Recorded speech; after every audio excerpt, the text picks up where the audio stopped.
Welcome to your friend Ramesh YouTube channel friends. இன்றைக்கி நம்ம பார்க்குறது என்னென்னு பார்த்தீங்கன்னா, சோயாவை வச்சு ஒரு சில்லி எப்படி செய்கிறது அப்படிங்கிறத தான் நம்ம பார்க்க போகிறோம்.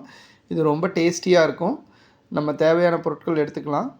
இந்த சோயாவை வந்து நல்லா ஊற வச்சுட்டு சுடுதண்ணியில் நல்லா போட்டு எடுத்துகிட்டு அதில் வந்து மசாலா போட்டுக்கணும். நம்ம சிக்கன் 65 அந்த மாதிரி காலிஃப்ளவர் சில்லி அதுக்கு போடுற மசாலாவை போட்டு நல்லா மிக்ஸ் பண்ணி இந்த மாதிரி கொஞ்சம் நேரம் வச்சுடுங்க. ஸோ தட் அந்த மசாலா வந்து நல்லா அந்த இதில் வந்து ஊறிடணும். அதுக்கப்புறம் இந்த மாதிரி எண்ணெயில் போட்டு அதை பொரிச்சிக்க வேண்டியது தான் வந்து விஷயம் இதில். இது வந்து பார்த்திங்கன்னா ரொம்ப கிறிஸ்பியாக இருக்கும். அதே சமயம் பார்த்திங்கன்னா ரொம்ப ஒரு நல்ல டேஸ்டியாகவும் இருக்கும். ஈவினிங் டைம் ஸ்நாக்ஸ்க்கு வந்து பார்த்திங்கன்னா இது வந்து ஒரு ரொம்ப கரெக்டான ஆப்ஷனு. நல்லா பொரிச்சு விடுங்க. இது வந்து எனக்கே தெரியாது. என்னோடய பையன் லோகேஷ் தான் வந்து திடீர்னு ஈவினிங் டைம் ஒரு ஸ்நாக்ஸ் செய்யலாம் அப்படின்னு சொல்லி இது செஞ்சான். உண்மையிலேயே பார்த்திங்கன்னா ரொம்ப டேஸ்ட்டாக இருந்தது. நானே எதிர்பார்க்கல இவ்வளோ டேஸ்ட்டாக இருக்கும் அப்படின்னு சொல்லிட்டு. இது வந்து பெரிய சோயா, சின்ன சோயா 2லேயும் கலந்து அவர் செஞ்சுருக்காரு. எப்படி இருக்குது பாருங்கள், நல்ல ஒரு கிறிஸ்பியாக இருக்குது.